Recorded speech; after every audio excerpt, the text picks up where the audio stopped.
présentation de Placement Mackenzie. Nous nous investissons dans la transmission du savoir. Nous investissons en vous.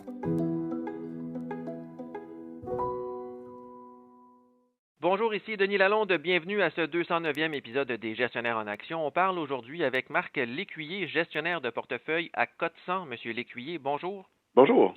On commence en parlant cette semaine du bilan sur les marchés boursiers américains après 4 mois en 2024. Quelle est votre analyse de la situation sur le Standard & Poor's de 500? Aux États-Unis, on a vu le marché reculer un petit peu au mois d'avril après un fort début d'année au premier trimestre. Je pense que c'est un petit peu normal dans le contexte économique actuel. On s'attendait à des baisses de taux de la part de la Réserve fédérale cet été. Et là, c'est reporté de plus en plus. Donc, je crois que le marché boursier a réagi un peu à ça. Là, il fait que, naturellement, c'est ça, l'inflation demeure plus élevée que ce qui était attendu, là, peut-être. Donc, c'est ces deux facteurs-là, je pense, qui font que la bourse s'est repliée un petit peu. Mais on est quand même, encore à un rendement intéressant là, depuis le début de l'année. Là, on parle de 6% pour le marché américain, ce qui est très bien. Malgré le fait qu'au mois d'avril, l'indice a reculé de 4 globalement. On parle beaucoup sur les marchés de la contribution d'NVIDIA au rendement du Standard & Poor's 500 depuis le début de l'année. Juste NVIDIA serait responsable de plus de 50 du rendement de l'indice américain. Il faut faire attention quand on parle de 50 si on parle d'un petit chiffre en absolu. 3 j'aime mieux le regarder plus en termes absolus, donc un 3 de contribution. Dans le contexte actuel, je pense pas que c'est déraisonnable parce que ça peut aller des deux côtés.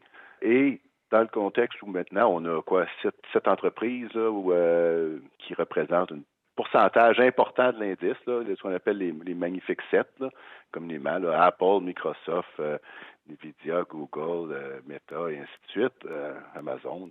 Donc, ces entreprises-là sont sujets à, lorsqu'ils ont des performances importantes à la hausse ou à la baisse, d'avoir un effet important sur le marché boursier, là. Donc, non, je ne m'inquiète pas de voir une performance comme ça là, de la part de NVIDIA. C'est certain qu'à court terme, pour les gens qui ne sont pas dans le titre, qui ne détiennent pas d'actions de NVIDIA, c'est plus difficile de suivre la performance du marché, là. Comme vous venez de le dire, donc c'est ça, les gestionnaires de portefeuille qui n'ont pas NVIDIA auront de la difficulté à battre le Standard & Poor's 500, ou en tout cas après 4 mois, c'est le cas en 2024. Par contre, ça montre aussi une certaine fragilité pour le Standard & Poor's 500, c'est-à-dire que si le titre de NVIDIA devait reculer au cours des prochains mois, mais c'est tout l'indice qui pourrait écoper. Oui, tout à fait. Et c'est vrai aussi pour plusieurs titres de l'indice, parce que quand on regarde pour les 4 premiers mois, on parle de NVIDIA, mais si on remonte peut-être un petit peu plus en arrière, c'est encore quelques titres comme Apple ou peut-être Microsoft qui expliquent un gros pourcentage de la performance de l'indice. Donc, la hausse de la concentration dans quelques titres au niveau de l'indice, ça peut être un risque au niveau de la performance future si ces titres-là venaient à connaître des difficultés, là.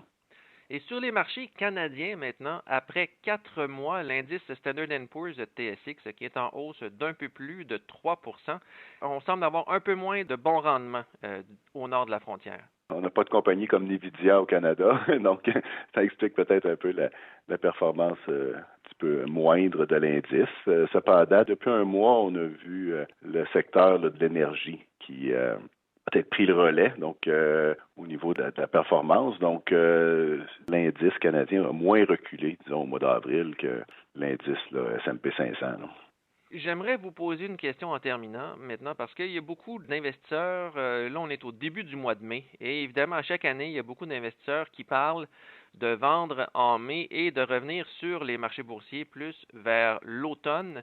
Est-ce que c'est une bonne stratégie, là, selon vous, de vouloir se synchroniser peut-être avec les rendements à court terme des marchés boursiers?